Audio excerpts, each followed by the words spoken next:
Hello guys, my name is Mayank and today we are discussing Code Forces का contest number 952 div 4 का. So let's start with the first problem. तो देखो first problem क्या कह रही है कि मैथ्यू एक पर्सन है जिसके पास दो स्ट्रिंग्स हैं ए एंड बी. दोनों की दोनों जो स्ट्रिंग्स हैं are of length 3. He thinks that it's particularly funny to create two new words by swapping the first character of A with the first character of B. He wants you to output A and B after the swap. तो वो ये कह रहा है कि भाई मतलब the crux of the problem is Matthew के पास दो स्ट्रिंग्स हैं ए एंड बी एंड मैथ्यू को करना क्या है. मैथ्यू को फर्स्ट करेक्टर ऑफ ए को स्वैप करना है with the first character of B and you just have to print out the output of the two strings right. तो जैसे अगर मैं आपसे बोलूं, जैसे अगर आप यहाँ पे देखोगे तो आपके पास जो स्ट्रिंग है बिट एंड सेट. तो मैथ्यू मान लो मैथ्यू के पास जो स्ट्रिंग है that are bit and set. Matthew क्या करना चाहता है, the first character of A मतलब स्वैप करना चाहता है with the first character of B. तो वो चाहता है जो ये बी है और ये जो एस है ये दोनों स्वैप हो जाए. दैट मीन्स जो फाइनल आउटपुट बनेगा वो क्या बनेगा, S I T and B E T right. And you just have to print out these two strings right. तो आई थिंक ये फेयरली सिंपल प्रॉब्लम है. इसमें given number of test cases के लिए तुम्हें ये काम करना है. तो मतलब अगर हम इसका कोड देखें तो देखोगे मैंने क्या किया हुआ है, I have taken the input T. मैंने टी का इनपुट लिया हुआ है एंड जस्ट सेड कि भाई फॉर एवरी टेस्ट केस दो स्ट्रिंग का input low S and T. Just swap the first character of S with the first character of T and print out the output. बस दोनों का output print कर दो and that is it. I think this should be sufficient for this problem. यानी काफी straight forward था. ठीक है, आई होप तुमको समझ में आया होगा. Let's move on with the second problem. The second problem is B. So देखो सेकंड प्रॉब्लम क्या कह रहा है कि maximum multiple sum. Second problem कह रहा है कि गिवन एन इंटीजर एन, आपके पास एक इंटीजर एन गिवन है, you have to find x such that, x की एक रेंज गिवन है एंड बोल रहा है कि सच दैट कि the multiple of X that are less than और equal to N is maximized. उसने यहाँ पे एक सीक्वेंस भी दे रखा है where k is less than equal to n is maximized over all the possible values of x. तो आओ थोड़ा सा क्वेश्चन को समझते हैं. क्वेश्चन क्या कहने की कोशिश कर रहा है. देखो क्वेश्चन कह रहा है कि भाई आपके पास एक n गिवन है राइट एंड उसके बाद क्या गिवन है, उसके बाद यू हैव टू फाइंड एक ऐसा x जिसकी रेंज जो है ना, जिसकी रेंज है 2 से लेकर n. आपको एक रेंज गिवन है x की 2 से लेकर n और फाइंड क्या करना है, यू हैव टू फाइंड ऐसा x जिसमें ये वाला जो सीक्वेंस है, ये जो मल्टीपल का सीक्वेंस है, मल्टीपल का सीक्वेंस मतलब x plus 2x plus 3x, ये जो मल्टीपल का सीक्वेंस है जब तक ये सीक्वेंस लेस देन या इक्वल टू n है, इस सीक्वेंस का जो सम है, इस सीक्वेंस का जो सम है across all the values of x, across all the values of x maximum होना चाहिए. वो वाला x फाइंड करना है तुम्हें. ऐसा x फाइंड करना है जिसमें ये जो सीक्वेंस का सम है ये मैक्सिमम हो. ये जो सीक्वेंस का सम है ये मैक्सिमम हो. That is what the user wants you to do. ठीक है.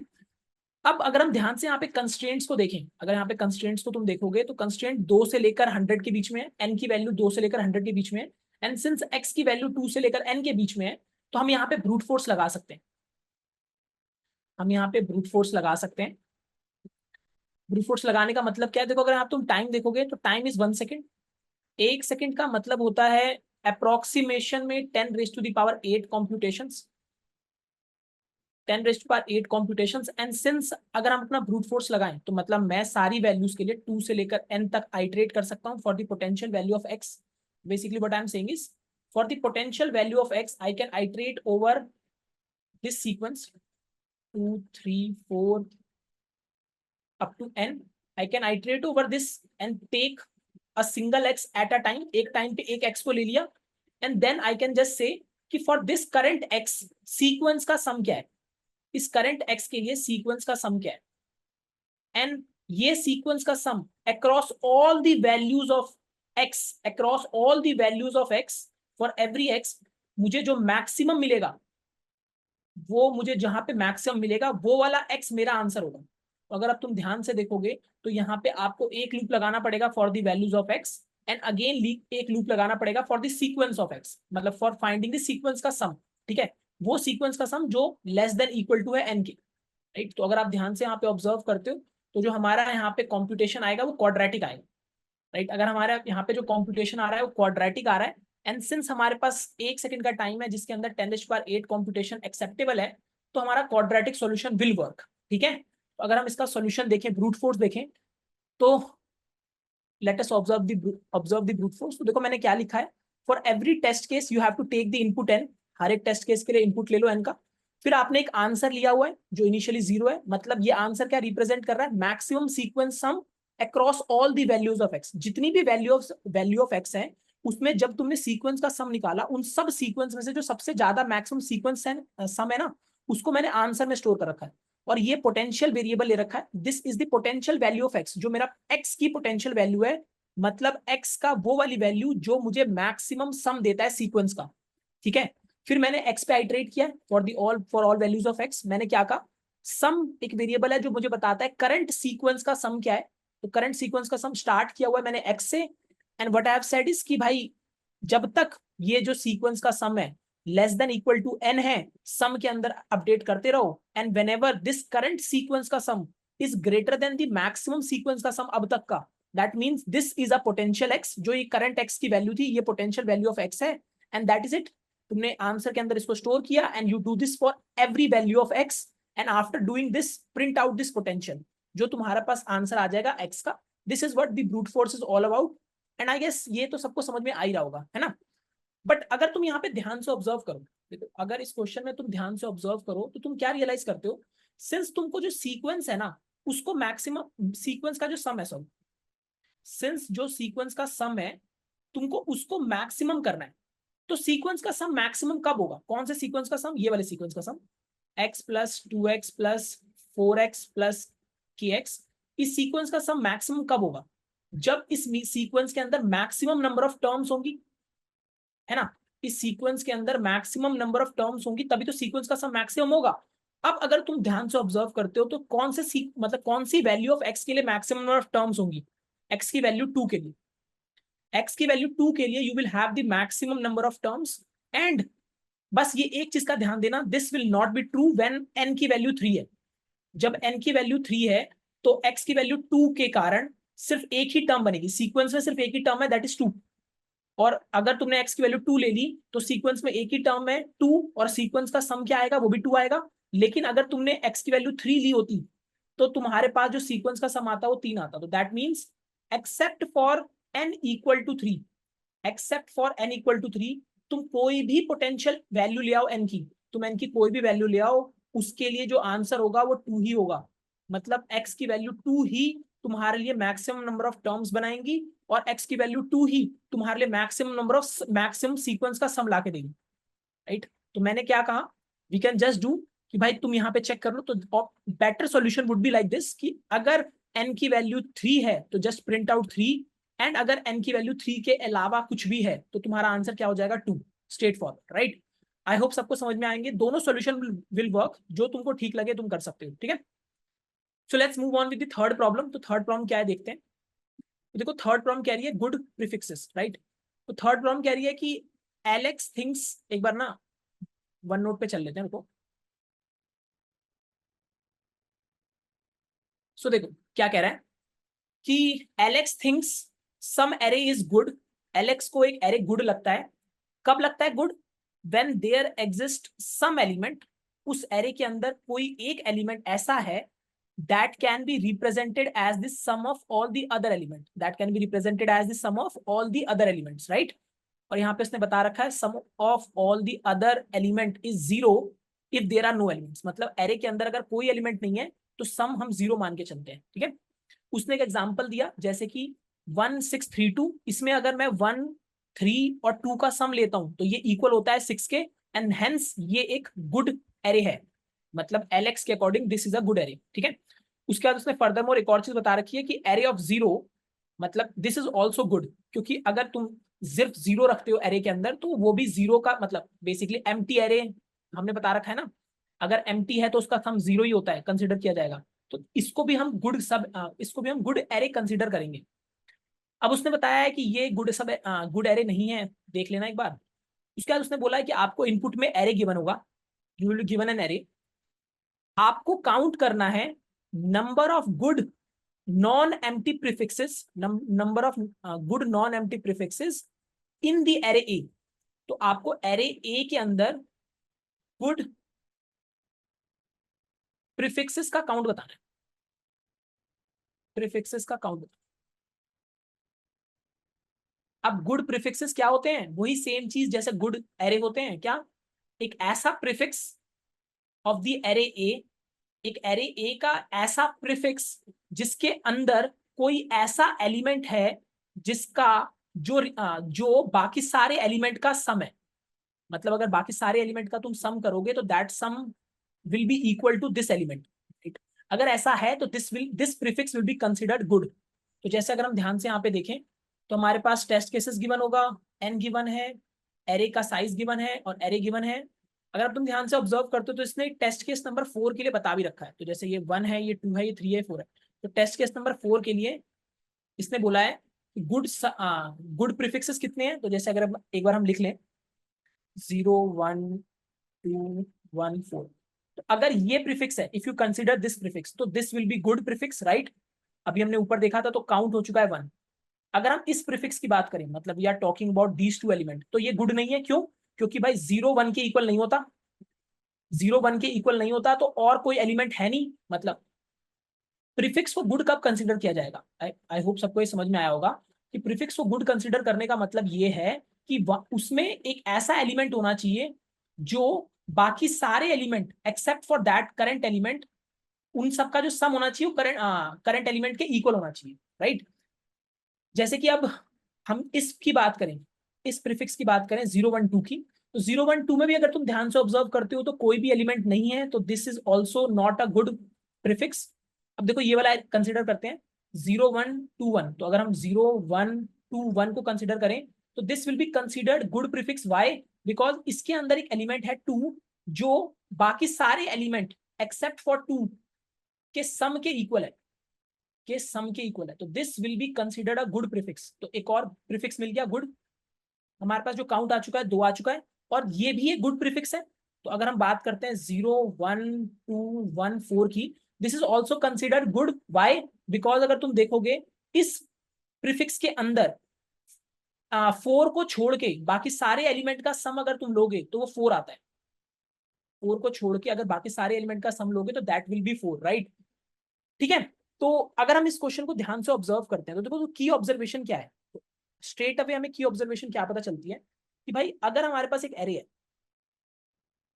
उसमें कौन सी वैल्यू पोटेंशियल, मतलब आप किसके कारण ये एरे गुड कंसिडर किया जा सकता है, वो एलिमेंट कौन सा हो सकता है जिसके कारण ये एरे गुड कंसिडर किया जा सकता है। तो this can only be the maximum element, है ना? जो इस एरे के अंदर मैक्सिमम एलिमेंट होगा, सिर्फ वही गुड एलिमेंट, मतलब गुड बनाने में हेल्प कर सकता है एरे की, राइट? मतलब सिर्फ यही वो एलिमेंट है जो, जिसका मतलब अगर तुम जिसको छोड़ के बाकी पूरे एरे का सम लोगे तो बाकी सारे एलिमेंट मिलके ये मैक्सिमम एलिमेंट बना सकते हैं, राइट? तो अगर हम ये चीज समझ पा रहे हैं, अगर हम ये चीज समझ पा रहे हैं तो we can just straight away से क्या कह सकते हैं हम लोग कि आप एक काम करो, आप फॉर एवरी प्रीफिक्स, आप हर एक प्रीफिक्स के लिए, आप हर एक प्रीफिक्स सम कैलकुलेट, मतलब आप फॉर एवरी प्रीफिक्स का सम निकालते रहो, और सम निकालते टाइम आप मैक्सिमम भी निकालते रहो। आप हर एक प्रीफिक्स का सम भी निकालते रहो एंड हर एक प्रीफिक्स का मैक्सिमम भी निकालते रहो। अब आपको करना क्या है? For every prefix you just have to say sum, sum represents the total sum of the prefix minus the maximum element. आपने प्रीफिक्स सम में से, अब तक के प्रीफिक्स सम में से मैक्सिमम एलिमेंट को माइनस किया। This should be equal to the maximum element. तो यही मतलब था ना यार। देखो मैंने क्या बोला था, मैंने यही तो बोला था कि एक एरे में एक, मतलब एक एरे को कौन सा एलिमेंट गुड बना सकता है? जो सबसे बड़ा एलिमेंट है, राइट? वो सबसे बड़ा एलिमेंट ही इस एरे को गुड बना सकता है। वाई?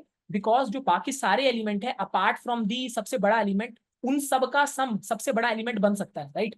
तो उसी को हम एक्सट्रैपोलेट कैसे करते हैं? You just have to iterate over the array. आप हर एक एरे पे, हर एक एलिमेंट पे आइट्रेट करो, and while iterating over the while iterating over every element of the array, just maintain a prefix sum, और उस प्रीफिक्स सम में से मैक्सिमम एलिमेंट को माइनस कर दो जो अब तक का प्रीफिक्स है। जैसे फॉर एग्जांपल मैं बात करूं अगर, तो अगर हम यहाँ पे बात करते हैं, तो अगर फॉर लेट्स से इसी एरे की बात करते हैं 0 120121 तो आपने क्या कहा, यहां तक का प्रीफिक्स इज, यहां तक का प्रीफिक्स इज जीरो एंड यहां तक का maximum sum is also zero, right. तो आपने क्या कहा, क्या sum minus maximum is equal to maximum है, बिल्कुल है, तो एक आंसर मिल गया। आपने फिर दूसरा प्रीफिक्स कंसिडर किया ये दोनों एलिमेंट का, इन दोनों एलिमेंट में प्रीफिक्स सम क्या है, सम इज वन, सम हमारा वन है, और सम के अलावा हमारा मैक्सिमम एलिमेंट क्या है, हमारा जो मैक्सिमम एलिमेंट है that is also one, maximum भी वन है, सम भी वन है, मैक्सिमम भी वन है, क्या हमारा sum minus maximum, one minus one, क्या इक्वल टू वन है, नहीं है। इसका मतलब भाई हमारे पास इस प्रीफिक्स के अंदर ये प्रीफिक्स गुड प्रीफिक्स नहीं कंसिडर किया जाएगा। आफ्टर दिस आपने कहा आगे बढ़ जाओ, अगर आपने इसको कंसिडर किया होता तो इसमें मैक्सिमम एलिमेंट क्या है, अगर मैं इस प्रीफिक्स की बात करूं, इसमें जो मैक्सिमम एलिमेंट है दैट इज टू, है ना, हमारे पास जो मैक्सिमम एलिमेंट है टू है, और प्रीफिक्स सम क्या है, थ्री है। तो तुमने कहा होता थ्री माइनस टू क्या दो के इक्वल है, तुम कहते नहीं दो के इक्वल नहीं है, दैट मीन्स हमारे पास जो आंसर बन रहा है, मतलब ये एक गुड प्रीफिक्स नहीं कंसिडर किया जाएगा, this will not be consider good. Similarly अगर हमने इस प्रीफिक्स को कंसिडर किया होता, बड़े वाले प्रीफिक्स को, तो हम क्या कहते हैं सिंपली, अगर तुम ध्यान से देखो तो हम इसको क्या कहते हैं, हम कहते हैं कि भाई हमारे पास जो मैक्सिमम एलिमेंट है that maximum element is two only, maximum element two है, और यहां तक का सम क्या है, यहां तक का सम फोर है, फोर में से अगर टू को माइनस करते हो तो हमें क्या, हमें टू मिलता है, बिल्कुल मिलता है। इसका मतलब एक एलिमेंट है ऐसा जिसका जो मतलब उस एलिमेंट को अपार्ट फ्रॉम दैट एलिमेंट बाकी सारे एलिमेंट का जो सम है वो एलिमेंट खुद है। तो जैसे तुमने क्या कहा, फोर माइनस टू हमारे लिए टू बनता है, और हमारे पास इस प्रीफिक्स के अंदर, इस प्रीफिक्स के अंदर ये वो एलिमेंट है टू, जिसको छोड़ के बाकी सबका अगर तुम सम लोगे तो वो टू बनेगा, राइट, मेक सेंस। एंड अगर हम इसका कोड देखें तो प्रिटी स्ट्रेट फॉरवर्ड है। मैंने क्या किया है, I have taken the input for a array, मैंने एक सम नाम का वेरिएबल लिया है, एक मैक्सिमम नाम का वेरिएबल लिया है, एक आंसर नाम का वेरिएबल लिया है। I have iterated over the array, मैंने पूरे एरे पे एंटायर एरे पे आइटरेट किया है। After iterating over the entire array मैं मेंटेन करके चल रहा हूँ प्रीफिक्स सम, और फिर मैं एक साथ साथ मैक्सिमम एलिमेंट भी मेंटेन करके चल रहा हूँ।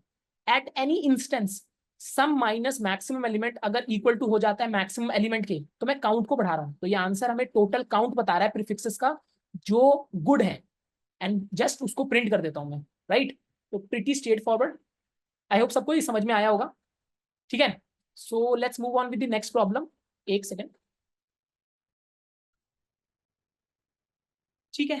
Let's start with the problem D. देखो प्रॉब्लम डी क्या कह रहा है, प्रॉब्लम डी कह रहा है कि भाई आपके पास एक मैट्रिक्स गिवन है एन क्रॉस एम का, जिसमें coordinates are from one, one comma one से लेकर एन कॉमा एन तक, तो वन बेस इंडेक्सिंग है, और उसमें मैट्रिक्स के अंदर ना डॉट और hashes as characters are given, ठीक है। अब वो बोल क्या रहा है कि there exist a Manhattan circle on the grid, तो एक बार ना क्वेश्चन को खोल लेते हैं। तो ये बोल रहा है कि भाई there exist a Manhattan circle on the grid, ठीक है। एंड वो इससे क्या बताने की कोशिश कर रहा है कि जो मैनहट्टन सर्कल है ना that lies entirely in the grid, तो ये ग्रिड के अंदर ही लाई करता है एंटायरली, मैनहट्टन सर्कल ग्रिड के अंदर लाई करता है एंटायरली। अब आपको बोला क्या जा रहा है कि on the grid a set of points that, मतलब आपको ना ये बता रखा है कि भाई हैश विल बी रिप्रेजेंटेड जहां पे जो मैनहट्टन सर्कल का पार्ट है, मतलब जहां जहां ग्रिड के अंदर हैश है that will be the set of points जो मैनहट्टन सर्कल के पार्ट है। आपको centre of the circle find करना है, ये मैनहट्टन सर्कल है ना, इसका सेंटर फाइंड करना है, राइट। तो अगर आप ध्यान से यहाँ पे ऑब्जर्व करते हो ना, तो अगर आप ध्यान से ऑब्जर्व करोगे यहाँ पे, तो वी ऑब्जर्व कि यार हमेशा जो हमारे पास मैनहट्टन सर्कल बनेगा ना वो डायमंड शेप का ही बनेगा, it will always be of the diamond shape. And since ये हमारे पास डायमंड शेप का बनेगा, एंड सिंस ये प्रूवन है कि भाई पूरा का पूरा मैनहट्टन जो सर्कल है वो ग्रिड के अंदर लाई करता है, ये चीज प्रूवन है कि वो ग्रिड के अंदर लाई करता है, इसका मतलब क्या है, इसका मतलब ये है कि हम सेंटर बड़ा इजीली फाइंड कर सकते हैं। कैसे, तो देखो अगर मैं तुमको बोलता हूँ कि इस ग्रिड में सेंटर फाइंड करना है, तो centre will be this box. तो अगर मैं तुमको बोलता हूँ, ध्यान से देखना गाइस, तो let me draw a grid, ठीक है, मैं आपके लिए ग्रिड बना लेता हूँ। सो अगर हम इसका ग्रिड बनाएं तो let's say, just give me a moment, अगर हम इसका ग्रिड बनाएं तो जैसे कि यहाँ पे क्या है, या फिर अगर मैं तुमसे बोलता हूँ कि कोऑर्डिनेट्स लिखते हैं इसके, ठीक है, तो अगर हम इसके कोऑर्डिनेट्स ही लिखते हैं, मैं अगर इसको बड़ा कर लेता हूँ, जस्ट अगर हम इसको बड़ा कर दें, I think that will be better. So अगर मैं आपसे बोलूं कि भाई मेरे को इसके कोऑर्डिनेट्स बताओ, तो देखो इसके कोऑर्डिनेट्स क्या होंगे, इसके कोऑर्डिनेट्स विल बी 0 1 2। तो 0 2 है कोऑर्डिनेट जहां पे सबसे पहला हैश आता है, ये हैश आने वाला सबसे पहला कोऑर्डिनेट है। और ये आखिरी कोऑर्डिनेट क्या होगा, आखिरी कोऑर्डिनेट होगा, देखो 0 1 2 3 4। तो आखिरी coordinate will be 4 2, right, make sense. और अगर मैं आपसे बोलता हूँ इसके कोऑर्डिनेट क्या है इन दो बॉक्सेस के, तो इसके coordinate will be 2 0, sorry sorry sorry, this will B 0 2। And अगर मैं इसके कोऑर्डिनेट बोलता हूँ तुम्हें क्या है, तो 0 1 2 3 4। तो इसके कोऑर्डिनेट विल बी तुम्हारे लिए, मतलब अगर तुम ध्यान से ऑब्जर्व करते हो तो दैट विल बी 2 4, राइट। तो सॉरी मैंने क्या लिख दिया मैंने, sorry sorry, this will B 2 0, right, this will B 2 0 and this will B 2 4, right. अब अगर तुम ध्यान से यहाँ पे ऑब्जर्व करते हो कि अगर मुझे सेंटर पॉइंट फाइंड करना है, ये जो सेंटर है, if you have to find this point, if you have to find this point, तो आप जस्ट इन दोनों का एवरेज ले लो ना यार, है ना। आपने कहा कि भाई हमारे पास डायमेंशंस हैं, आपको ये वाला पॉइंट फाइंड करना है, यू नो कि भाई ये पूरी लेंथ का आधा सेंट पे ही सेंटर लाई करेगा। तो आपने बस क्या कहा, इस अगर तुम यहाँ पे ध्यान से ऑब्जर्व करते हो तो तुमने कहा कि 0 और 4, 0 + 4/2 तुमको क्या लाके देता है, तुमको लाके देता है 2।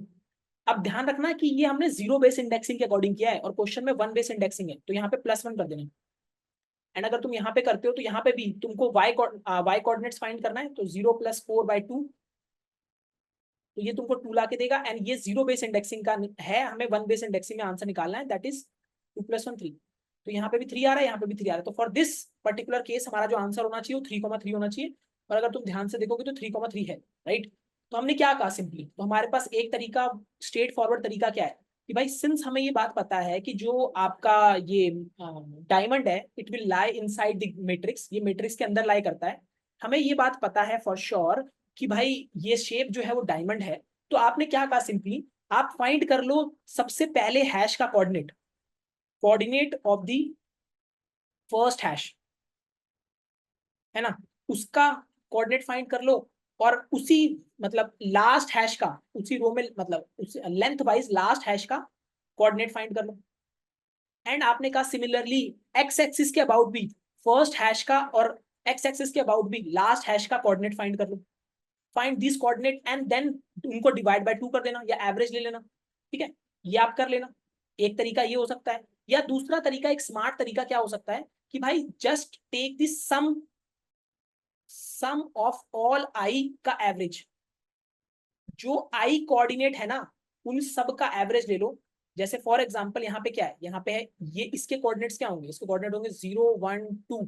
तुमने कहा 2, जो भी तुम्हारे आई बनते हैं, मतलब मैं यहाँ पे सिर्फ जे की बात नहीं कर रहा, मैं जस्ट यहाँ पे आई की बात कर रहा हूँ, इसका कोऑर्डिनेट क्या होंगे, इसके कोऑर्डिनेट होंगे 3, इसके कोऑर्डिनेट क्या होंगे, इसके कोऑर्डिनेट होंगे 4, राइट। हमने बस क्या कहा, जितने भी जो भी आई का सम बन रहे हैं, सिमिलरली जो भी सम ऑफ जे बन रहे हैं, सम ऑफ जे बन रहे हैं मतलब जहां जहां पे हैश अकर कर रहा है उनके जो सम ऑफ जे है उनका एवरेज ले लो।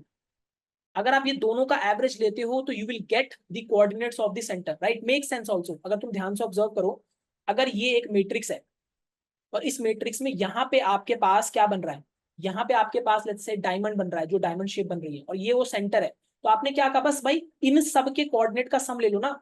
इससे क्या होगा, आपने इनके सम में से अगर डिवाइड कर दिया, मतलब कितने कोऑर्डिनेट्स थे, तो you will get the coordinate of your centre, right, make sense. तो आप चाहो तो फर्स्ट अप्रोच इंप्लीमेंट कर सकते हो या चाहो तो सेकंड अप्रोच इंप्लीमेंट कर सकते हो। मैंने सेकंड अप्रोच इंप्लीमेंट करी है, तो दोनों में से जो मर्जी चाहे इंप्लीमेंट कर लेना। तो मैंने क्या कहा है, टेक द इनपुट, इनपुट लेने के बाद मैंने कहा कि भाई for all the values of n cross m या मैट्रिक्स में, आपने क्या कहा, जहां पे भी हैश आता है वहां पे सम x कोऑर्डिनेट का सम ले लो, समीशन, सिमिलरली y कोऑर्डिनेट का समीशन ले लो। एंड मैंने यहाँ पे काउंट नाम का वेरिएबल मेंटेन किया है, काउंट मेरे को बता रहा है कितनी जगह पे हैश आ रहा है, मुझे एवरेज लेना है ना भाई, तो कितनी जगह पे हैश आ रहा है मैंने उसको काउंट में प्लस प्लस करता रहा। मैंने क्या कहा, सम x upon count, this is, ये एवरेज लेने का तरीका है, दिस इज फॉर एवरेज। मैंने +1 क्यों किया है, बिकॉज यहाँ पे कोऑर्डिनेट 0 बेस सिस्टम का है और जो क्वेश्चन में बोला जा रहा है वो 1 बेस का है। यहाँ पे सम y अपॉन काउंट +1 क्या है, मैंने क्या बोला यहाँ पे, सेम काम, y का एवरेज ले लो और क्योंकि जीरो बेस इंडेक्सिंग है तो +1 कर दिया, राइट। आई होप सबको समझ में आ रहा होगा। मतलब चाहो तो तुम इसमें फर्स्ट अप्रोच भी इंप्लीमेंट कर सकते हो, find the coordinate of the first hash, find the coordinate of the last hash and then take the average, जैसे तुमको ठीक लगे, ठीक है। ठीक है, आई होप सबको समझ में आया होगा। सो let's move on with the next problem. देखो नेक्स्ट प्रॉब्लम क्या कह रही है, नेक्स्ट प्रॉब्लम ई है। ई प्रॉब्लम देखो हमें क्या कह रही है कि एक बंदा है जिसके पास एक बॉक्स है जिसके कोऑर्डिनेट्स आर XYZ। तो आपके पास एक बॉक्स है इस तरह का, 3 डायमेंशनल बॉक्स है। अगर हम एक 3 डायमेंशनल बॉक्स बनाए तो just give me a moment. हमारे पास एक इस तरह का एक बॉक्स है, लेट्स से 3 डायमेंशनल बॉक्स है। एंड इसमें जो है हमारे पास जो कोऑर्डिनेट है दोज आर, मतलब जो डायमेंशंस है those are X, Y, Z। ठीक है, अब वो क्या बोल रहा है कि आपके पास ना एक सीक्रेट बॉक्स है, सीक्रेट बॉक्स है या स्पेशल बॉक्स है। आपको क्या करना है, उसके डायमेंशन को चूज करना है। मतलब वो जो, देखो एक चीज समझ लेना, ये थोड़ा सा इंपॉर्टेंट है। क्या बोल रहा है कि आपके पास सीक्रेट बॉक्स X है, he want to choose its dimension. ये जो सीक्रेट बॉक्स है ना, इसके डायमेंशन को ये नटारिस जो पर्सन है वो चूज करना चाहता है, दैट सच दैट कि all the side length are positive integers. Obviously जो भी डायमेंशंस होंगे, जो भी डायमेंशंस होंगे सीक्रेट बॉक्स एस के, ये पॉजिटिव होंगे, सारे coordinates will be positive. And the volume of S जो है ना वो गिवन है के। तुमको वॉल्यूम जो है ना स्पेशल बॉक्स की वॉल्यूम गिवन है के। ठीक है, उसके बाद वो क्या बोल रहा है, he can place s somewhere between b such that, वो प्लेस करना चाहता है एस को बी के अंदर, ये बी के कोऑर्डिनेट्स हैं, बी के अंदर such that s is parallel to all the axis, वो सारे एक्सिस के पैरेलल है।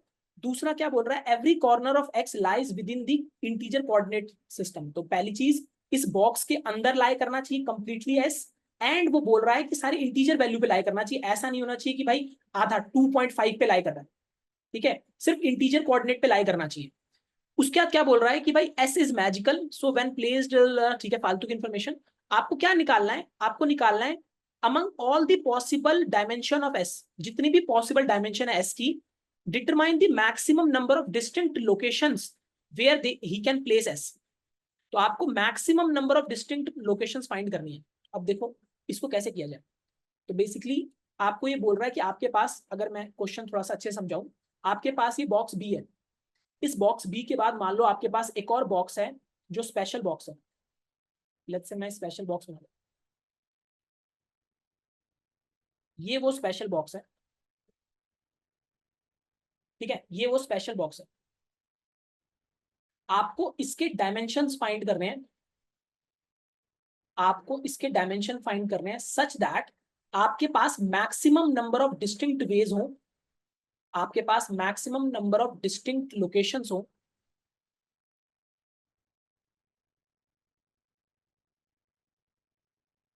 Maximum number of distinct location हो to place this box inside this B, to place this box inside B. तो अगर मुझे मैक्सिमम निकालने हैं तो थोड़ा कंस्ट्रेंट्स की तरफ देखते हैं। तो देखो XYZ जो है ना, तीनों 2000 है। ठीक है, तीनों हमारे पास जो मैक्सिमम वैल्यू है 2000। अब देखो how do we proceed about this problem, इस प्रॉब्लम को सॉल्व करने के लिए हम क्या करें। तो प्रिज्यूम करते हैं भाई, अगर मैं तुमसे बोलता हूं कि भाई मान लो कि भाई हमारे पास जो डायमेंशन है ना एसबी की, वो है let's say I, J, K। मान लो जो डायमेंशन है एसबी वो I, J, K है, राइट। अगर डायमेंशन स्पेशल बॉक्स की I, J, K है, तो अगर मैं आपसे पूछता हूं what all are the distinct location x axis पे, एक्स एक्सिस पे डिस्टिंक्ट लोकेशन जहां पे तुम ये एसबी बॉक्स को पुट कर सकते हो, उसकी क्या होगी। तो तुम कहोगे सर मैं जीरो से लेकर X-I के बीच में कहीं पे भी, मतलब कहीं पे भी मैं एसबी को रख सकता हूं। इसका मतलब मेरे पास जो डिस्टिंक्ट वेज हैं, डिस्टिंक्ट वेज जो है एक्स एक्सिस के एक्स कोऑर्डिनेट के अकॉर्डिंग, वो क्या है, डिस्टिंक्ट वेज जो होंगे हमारे पास, वो होंगे हमारे पास X-I+1 वाई। बिकॉज देखो यार, अगर आपके पास एक पॉइंट होता है ए और बी, इनके बीच में कितने नंबर्स लाई करते हैं, हम कैसे फाइंड करते हैं, B-A+1, राइट। आई होप सबको ये पता होगा। तो हमने कहा distinct ways to choose x हमारे पास क्या होता है ये। सिमिलरली अगर मैं आपसे बोलता हूँ distinct ways to choose y, y क्या होगा, Y-J+1। Distinct ways to choose के क्या होगा, के distinct ways to choose the third dimension क्या होगा, के माइनस, ये क्या लिया था हमने, आई जे के, तो यहाँ पे एक्स वाई जेड है ना, सॉरी, तो यहाँ पे हमने Z minus X, Z minus K, sorry, plus one, these are the for the third dimension, तो फर्स्ट डायमेंशन के लिए, सेकंड डायमेंशन के लिए, थर्ड डायमेंशन के लिए, these are the all the ways। अब हम यहाँ पे ब्रूट फोर्स लगा सकते हैं, अब हम यहाँ पे ब्रूट फोर्स लगा सकते हैं। अगर अब तुम यहाँ पे ब्रूट फोर्स लगाओगे for finding out the value of I J and के, तीनों पे ब्रूट फोर्स लगा सकते हो, तो तुम्हारे पास जो कंप्यूटेशन बन जाएगी वो क्या बन जाएगी, 2000 इंटू 2000 इंटू 2000, राइट। तुम चाहो तो इसको इंप्लीमेंट कर सकते हो। यहाँ पे अगर टाइम की बात करें तो हमारे पास कितना टाइम गिवन है, देखो हमारे पास यहाँ पे ई में हमारे पास 1 सेकंड का टाइम गिवन है, तो हमारी कंप्यूटेशन कितनी हो जाएगी, 3 मतलब this will B 8 into 10⁻⁹, right, which is, मतलब ये 1 सेकंड में नहीं चलेगा, ये 1 सेकंड में नहीं चलेगा। बट हम लोग क्या कर सकते हैं, थोड़ा स्मार्टनेस दिखा सकते हैं, कैसे, सिंस वी नो कि एसबी की डायमेंशन, सॉरी एसबी का जो वॉल्यूम है वो के है, सिंस मुझे पता है एसबी का जो वॉल्यूम है वो के है, तो भाई मैं क्या कर सकता हूँ, I can apply the brute force, मैं ब्रूट फोर्स अप्लाई कर सकता हूँ किस पे, आई पे और जे पे, और मैं फॉर द वैल्यू ऑफ के, मैं के की वैल्यू फाइंड करने के लिए क्या कर सकता हूँ, सिंपली हमारे पास ये ऑलरेडी ये के दिया हुआ है, तो हम इसको ना वॉल्यूम को वॉल्यूम लिख देते हैं, ठीक है, ताकि किसी को कंफ्यूजन ना हो। Volume divided by I cross J, ये हमें क्या ला के देगा, third dimension of the special matrix या स्पेशल ग्रिड, स्पेशल बॉक्स कह लो, जो स्पेशल बॉक्स है उसका थर्ड डायमेंशन यहां से मिल जाएगा।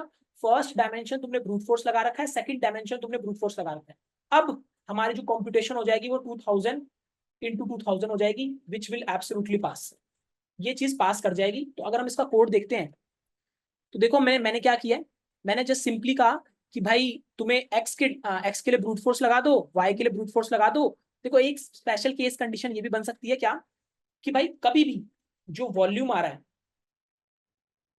देखो अगर ध्यान से देखना मैंने क्या लिखा है यहाँ पे, अगर तुम ये चीज ऑब्जर्व कर पा रहे हो क्या, कि भाई अगर तुमने कभी भी वॉल्यूम निकाला के, सॉरी तुमने वॉल्यूम निकाला के, सॉरी अगर तुम्हें के की टर्म्स में समझ में नहीं आ रहा, तो लेट्स से वॉल्यूम जो निकाला, वॉल्यूम को अगर तुमने डिवाइड किया है आई कॉस जे से, this gives you the dimension of K, dimension of the third coordinates, dimension of third coordinate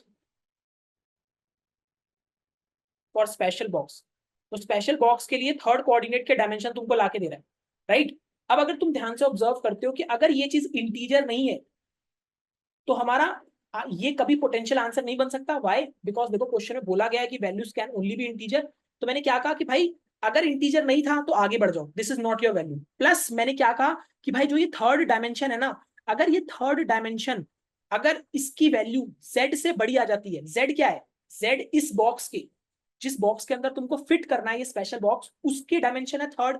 तो थर्ड डायमेंशन जो बॉक्स की है इससे बड़ी नहीं हो सकती स्पेशल बॉक्स की थर्ड डायमेंशन। तो स्पेशल बॉक्स की third dimension can never be greater than z। तो मैंने कहा सिंपली कंटिन्यू कर दो। एंड उसके अलावा मैंने क्या कहा कि जो हमारा v1 होगा, v1 इज x, मतलब डिस्टिंक्ट वैल्यूज ऑफ x क्या हो सकते हैं, x minus I plus one. Distinct value of y क्या हो सकते हैं, y माइनस जे प्लस वन। और सिमिलरली z के लिए क्या हो सकते हैं, मतलब थर्ड डायमेंशन के लिए क्या हो सकते हैं, z minus L plus one. And I have taken क्या कि भाई मैंने तीनों का मैक्सिमम ले लिया। मेरे को क्योंकि यहाँ पे आंसर में मैक्सिमम चाहिए था, तो मैंने कहा answer is equal to maximum of answer इसका क्रॉस। ठीक है, ये वॉल्यूम है, एक सेकंड, ये वॉल्यूम है। मैंने कहा इन दोनों में से जो मैक्सिमम है दैट इज योर, मतलब आप एक मैक्सिमम मेंटेन करते हुए चल रहे हो, दैट इज इट, राइट। और फिर उसी मैक्सिमम को प्रिंट करा दोगे, राइट। आई होप सबको समझ में आया होगा हमने क्या कहा। आई हैव जस्ट टेकन, हमने क्या यहाँ पे की ऑब्जर्वेशन क्या थी, की ऑब्जर्वेशन थी कि अगर हमारे पास एक बी मैट्रिक्स है तो हमारे पास जो स्पेशल मैट्रिक्स बनेगा, ये जो special, sorry not not matrix, special box बनेगा, इसके जो कोऑर्डिनेट्स हैं अगर तुम इसमें ब्रूट फोर्स लगाते हो तो टीएल आ जाएगा। यहाँ पे क्या की ऑब्जर्वेशन है कि तुम आई और जे पे ब्रूट फोर्स लगाओ, and for the value of third dimension, value of third dimension just what you can do is कि हमारे पास वॉल्यूम है, वॉल्यूम से डिवाइड कर दो, राइट। ठीक है, तो आई होप सबको ये समझ में आया होगा। Let's move on with the next problem. ठीक है, नेक्स्ट प्रॉब्लम पे चलते हैं। नेक्स्ट प्रॉब्लम है तुम्हारी एफ। ठीक है, सो जस्ट अ सेकेंड। ठीक है, so let's move on with the f problem. तो वो क्या कह रहा है कि you are facing the final boss in your favourite video game. ठीक है, तो यहीं पे देख लेते हैं। सो क्या बोल रहा है, you are facing the final boss in your favourite video game. The boss has an health h. तो आपको गिवन है क्या, जो बॉस की हेल्थ है वो एच है। Your character has an attacks. तो आपके पास एन अटैक्स हैं possible. The ith attack deals with AI damage. तो कोई भी आईएथ अटैक जो है वो एआई डैमेज से डील करता है। एंड द कूल डाउन जो टाइम है for the attack AI is CI. ठीक है, इसका मतलब ये है कि आप सीआई अटैक, जो एआई अटैक है वो after x plus CI turn इस्तेमाल कर पाओगे अगर आपकी जो करंट टर्न है वो एक्स है। ठीक है, in each turn you can use all the attacks. सारे अटैक्स का इस्तेमाल कर सकते हो जिनका कूल डाउन नहीं है, ऑल एट वंस। ठीक है, if all attacks on are on cool down तो आपके पास कुछ नहीं है, खाली बैठो। ठीक है, initially all the attacks are on cool down, मतलब स्टार्टिंग में आपके पास सारे अटैक्स के ऑप्शंस हैं। एंड आपको पता क्या करना है, आपको पता करना है in how many turns you will be able to beat your boss. आप कितने टर्न्स में अपने बॉस को बीट कर पाओगे, राइट। और बॉस कैन बी बीटन जब उसकी हेल्थ जो है जीरो हो जाए या जीरो से कम हो जाए। अब देखोगे तो यार ये क्वेश्चन मैंने बाइनरी सर्च से सॉल्व किया है। मैंने इसको बाइनरी सर्च से सॉल्व किया था। क्यों, देखो मैं बताता हूँ। सो अगर आप ध्यान से ऑब्जर्व करो, अगर और मैं अगर आपसे क्वेश्चन पूछूं, तो अगर मैं आपसे क्वेश्चन पूछता हूँ क्या, कि भाई what is the minimum number of terms, what is the minimum number of turns in which you can defeat, in which you can defeat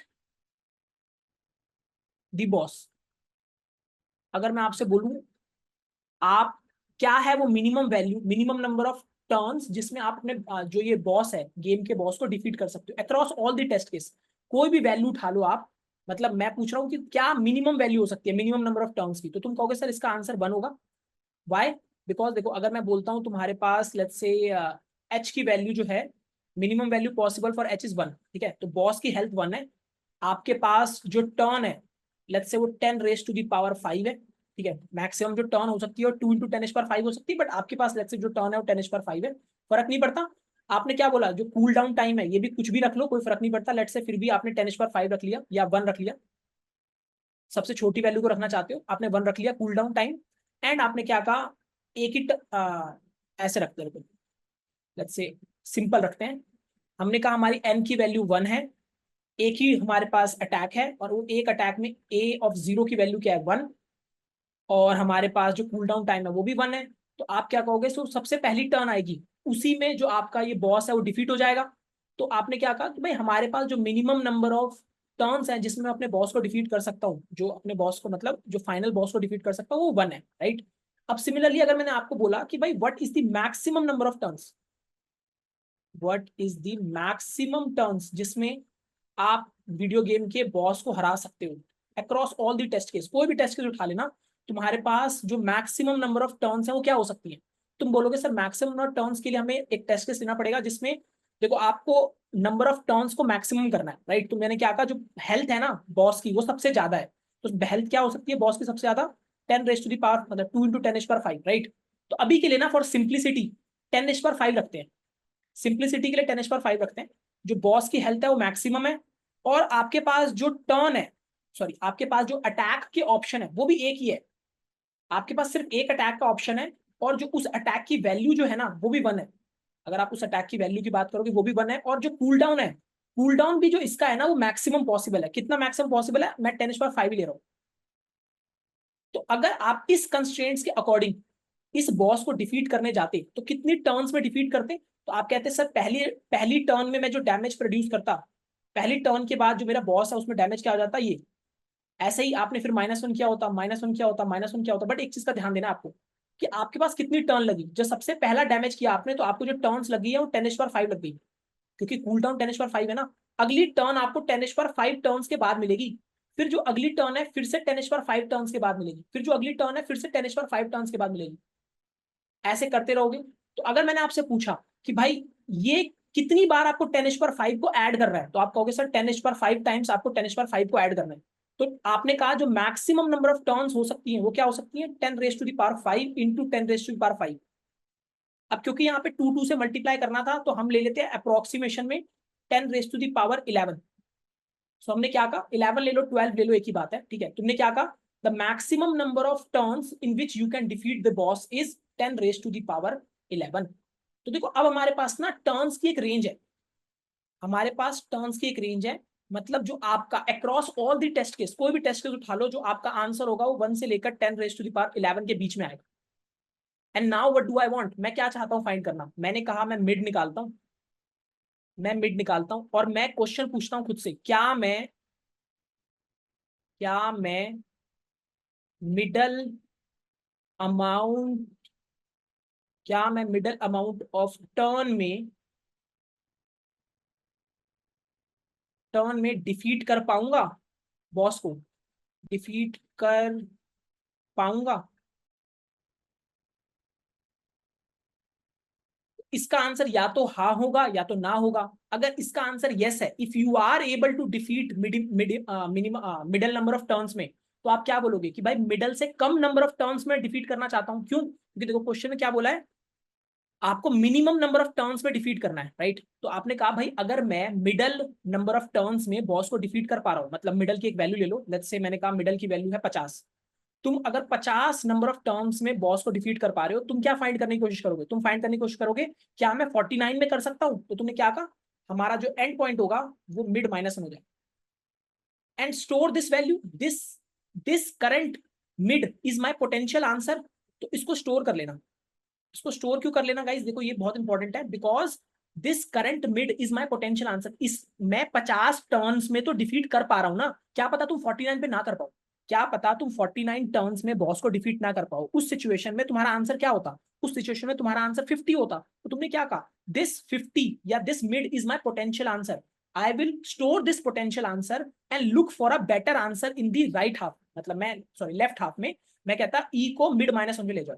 वरना अगर मेरा आंसर होता नो, मतलब if I am not able to defeat the boss in middle amount of turns, तो मैं क्या कहता, भाई अगर मैं मिडल अमाउंट ऑफ टर्न्स में नहीं डिफीट कर सकता तो मैं मिडल -1 में भी नहीं कर पाऊंगा, मतलब मैं अगर 50 में डिफीट नहीं कर पा रहा तो मैं 40 में भी नहीं कर पाऊंगा, 30 में भी नहीं कर पाऊंगा।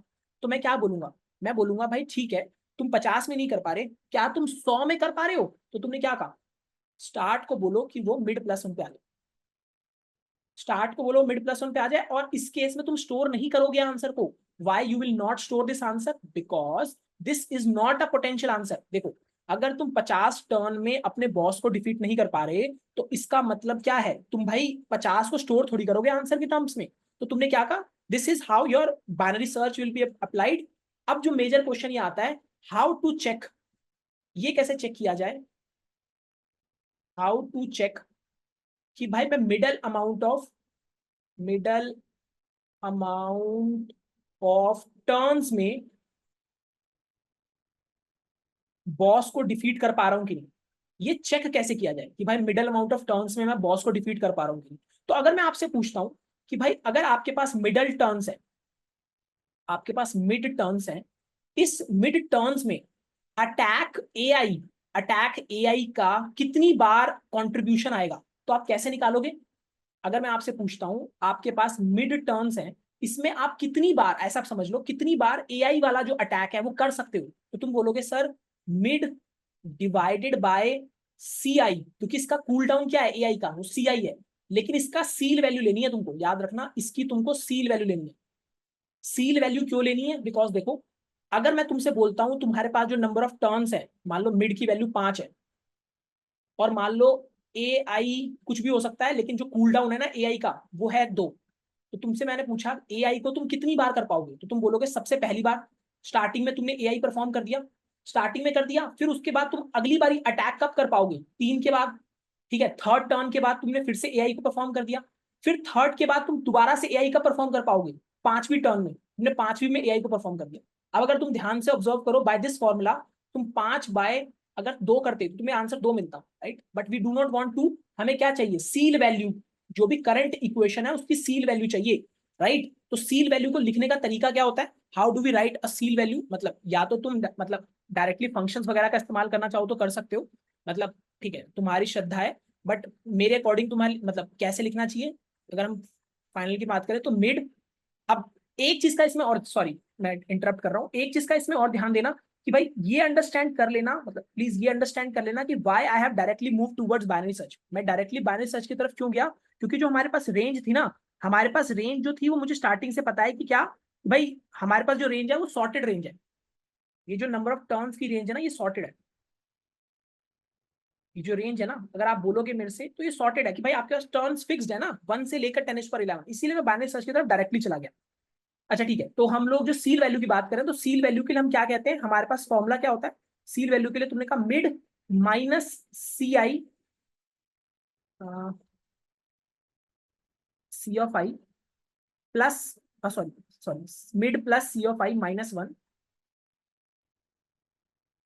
Divided by c of i. This is the formula for your ceil. अगर हम सील की वैल्यू निकालना चाहते हैं तो हमारे पास क्या है कि अगर तुम डायरेक्टली देखोगे तो mid by c of i का अगर मैं सील निकालना चाहता हूं तो this is equal to floor of हम ये कहते हैं ceil of this, ceil of mid upon C of i is equal to floor of mid plus c of i minus 1 by c of i. And since हम directly floor ही निकालते हैं, by default हम लोग floor ही निकालते हैं ना हमारे कंप्यूटर में, तो हम लोग डायरेक्टली ये फॉर्मूला का इस्तेमाल कर सकते हैं, राइट। तो हम क्या कहते हैं कि आप डायरेक्टली इसका इस्तेमाल करो तो आपको क्या मिल जाएगा, देखो राइट, इस फॉर्मूले से आपको क्या मिल जाएगा, potential value of A I, sorry potential contribution of A I attack के कारण, ए आई के कारण मतलब कितनी बार टर्न्स का एग्जॉस्ट कर रहे हो, कितनी टर्न्स को एग्जॉस्ट कर रहे हो, ठीक है। तो आपने क्या बोला कि भाई हमारे पास इस क्वेश्चन का आंसर करने के लिए क्या बोला मैंने, इस क्वेश्चन का आंसर करने के लिए हमने बोला कि भाई हमारे पास जो अटैक्स थी वो ए ऑफ 0 से लेकर let's say A of N तक थी। ये वो सारी अटैक्स है। मैंने क्या बोला, हर एक अटैक का कंट्रीब्यूशन निकाल लो, कितने मिड टर्न्स में। तुमने बोला मिड टर्न्स में ए ऑफ 0 तुम कितनी बार परफॉर्म करते, ए ऑफ 1 कितनी बार परफॉर्म करते, ए ऑफ 2 कितनी बार परफॉर्म करते, ए ऑफ 4 कितनी बार परफॉर्म करते एंड ए ऑफ एन कितनी बार परफॉर्म करते। आपने कहा इन सब का जो सम है, आपने क्या बोला, इन सब का जो सम है, अगर आप ये सबका सम निकालते हो, अगर इन सब का सम, इन सब का जो सम है ये ग्रेटर देन इक्वल टू आ जाता है, बेसिकली ये जो सम है ये डैमेज है तुम्हारी, ये सम क्या है, damage that you are going to produce to the boss. जो ये सम है अगर ये ग्रेटर देन इक्वल टू आ जाता है किससे, इस वैल्यू से, जो हेल्थ ऑफ द बॉस है, बॉस की हेल्थ क्या है एच, जो बॉस की हेल्थ है वो एच है। तो मैं फिर से रिपीट करता हूं, देखो मैंने क्या बोला, मैंने बोला आपके पास मिडल टर्न्स है, मिड टर्न्स है, तो मैंने बोला कि भाई आपके पास अटैक्स कितने हैं, A0 से लेकर AN, तो हर एक अटैक का कंट्रीब्यूशन निकालो, हर एक अटैक का contribution will be mid divided by A of 0 का seal plus mid divided by A of 1 का सील एंड सो ऑन। आपने क्या बोला, दिस इज द टोटल आपका, एक चीज का ध्यान देना, सॉरी इसमें मैंने एक चीज मिस कर दी, my bad, this will be multiplied with AI। हमें इसको AI से मल्टीप्लाई करना जरूरी है क्योंकि भाई कॉन्ट्रीब्यूशन ऑफ AI निकाल रहे हैं ना हम लोग। देखो थोड़ा सा यहाँ पे ध्यान से फिर से चलना, मैं क्या बोलने की कोशिश कर रहा हूँ कि अगर मुझे ए ऑफ 0 का कॉन्ट्रीब्यूशन निकालना है, ए ऑफ 0 का कॉन्ट्रीब्यूशन निकालना है, तो मैं क्या बोल रहा हूँ, हमारे पास टर्न्स कितनी है मिड, इस मिड टर्न्स के अंदर मैं ए ऑफ 0 को परफॉर्म कितनी बार करूंगा, मैं परफॉर्म करूंगा सी ऑफ 0 जो कूलिंग टाइम है इनटू जो ए ऑफ 0 अटैक के कारण डैमेज कितना होता है A of 0। This is the total contribution of A of 0 plus ceil of mid upon C of 1 into A of 1.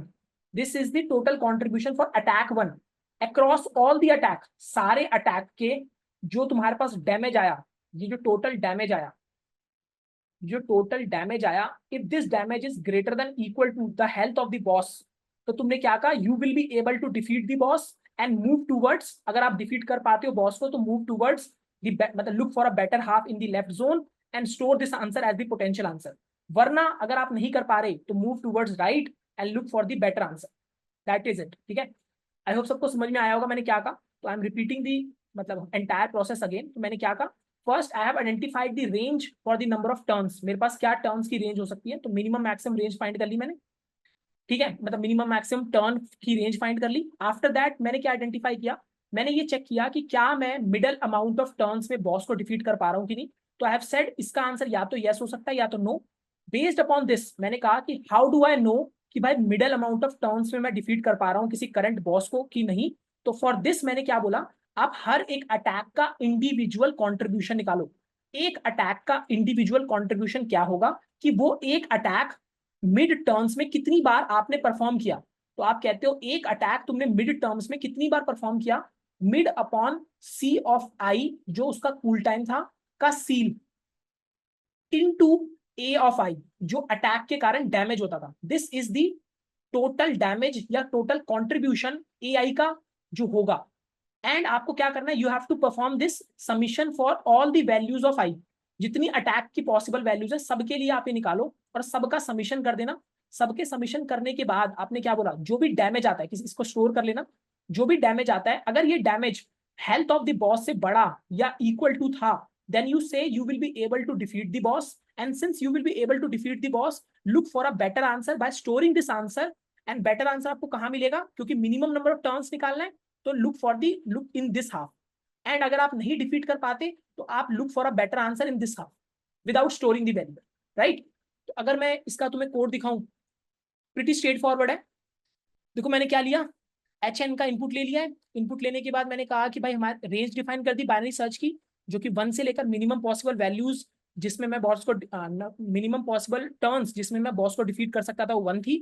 Minimum turn maximum turns जिसमें मैं बॉस को डिफीट कर सकता था वो 10 10 raised to the power 11 है। एंड मैंने उसके बाद क्या कहा, मेरे पास एक आंसर वेरिएबल है that store the minimum terms, absolute minimum terms, ठीक है, टर्म्स। फिर बाइनरी सर्च के लिए जब तक हमारी रेंज के अंदर, हम वैलिड रेंज के अंदर हैं, find out the middle point and find the sum. Sum क्या बताता है कि भाई हर एक इंडिविजुअल अटैक का कंट्रीब्यूशन क्या है, टोटल डैमेज क्या बन रहा है, राइट। तो मैंने सम को लिया एंड सम को मैंने अक्रॉस ऑल दी वैल्यूज ले रखा है, ठीक है, सम को मैंने ऑल दी वैल्यूज ले रखा है। अब चाहो तो तुम ये मिनिमम हटा सकते हो, ये मिनिमम मैंने ओवरफ्लो के कारण किया था। अगर तुम इस मिनिमम को हटा देते हो then also it is perfectly fine, this will work absolutely fine, ठीक है। तो अभी के लिए ये बिल्कुल परफेक्टली चलेगा। मैंने क्या कहा, तुमने कहा sum is equal to sum plus ceil value of this, ceil value of this into the attack, जो भी तुम्हारा अटैक था, मतलब ए ऑफ आई था, डैमेज था, उसको ऐड कर दिया। This represents the total damage that you are going to cause. मैंने क्या बोला, अगर total damage is greater than equal to the health of the boss से है ज्यादा, तो तुमने कहा store this value and look for the better solution in the left half, वरना look for the better solution in the right half, right. And after this entire process just print out, क्या print करना, अपने answer को print कर देना, right. And अगर आप मेरा पहले वाला सॉल्यूशन देखना चाहते हो तो मैंने पहले सॉल्यूशन में क्या कर रखा है, देखो पहले सॉल्यूशन में ये कर रखा था मैंने, मिनिमम निकाल रखा है। वाई मिनिमम, बिकॉज देखो मुझे ये बात पता है फॉर श्योर कि भाई बॉस की हेल्थ के लिए, मतलब मैं चाहूं तो ये कर सकता था। What I have done is कि मैंने कहा कि भाई मेरे को जो सम चाहिए ना वो एच तक ही चाहिए, मेरे को सम एच तक ही चाहिए ना, कि भाई मैं तो यही कहना चाहता हूं तुम्हें कि भाई अगर मैं सम की वैल्यू कभी भी एच के इक्वल भी हो जाती है तो मैं बॉस को डिफीट कर पा रहा हूं। तो मैंने कहा क्योंकि मेरे को लग रहा था ओवरफ्लो हो सकता है, तो what I have taken is कि मैंने यहाँ पे मिनिमम ले रखा है। बट इफ यू वांट, मेरे को लगता है बिना मिनिमम के भी पॉसिबल है, and you can just take this, ऐसे कर लेना, you can just do it like this. अगर किसी को ये समझ में नहीं आता तो just do it like this. तो आप ऐसा कर लो कि ऐसे कर लो, this is also perfectly fine, ठीक है। इसमें भी बाइनरी सर्च वर्क करेगा एंड आई होप सबको समझ में आया होगा मैंने क्या बोला, ठीक है। तो मैंने क्या किया, अगेन मैं फिर से रिपीट करता हूँ, I have defined the range जिसमें मैं बाइनरी सर्च लगाना चाहता हूँ। Then after finding out the middle point, check कि भाई इस करंट मिडिल हम नंबर ऑफ टर्न्स पे बाइनरी सर्च लगा रहे हैं एंड टर्न्स जो थी वो सॉर्टेड थी। What I have done is कि चेक भाई करंट मिडल टर्म्स से मैं बॉस को डिफीट कर सकता हूँ कि नहीं कर सकता। फॉर दैट मैंने क्या बोला, फॉर दैट मैंने बोला आप अक्रॉस ऑल दी अटैक्स का कॉन्ट्रीब्यूशन निकाल लो, एंड अगर वो अटैक का कॉन्ट्रीब्यूशन या damage is greater than equal to the health of the boss, look for the better answer and store this answer, वरना लुक फॉर दी राइट, मतलब move towards the right half and आपको आपका answer मिल जाएगा, right. जब तक ये binary search चलेगा and you will get your answer, ठीक है। तो आई होप सबको ये समझ में आया होगा, ठीक है, ठीक है। तो थैंक यू सो मच, आज के लिए इतना ही है, मिलते हैं नेक्स्ट कॉन्टेस्ट डिस्कशन में, बाय बाय।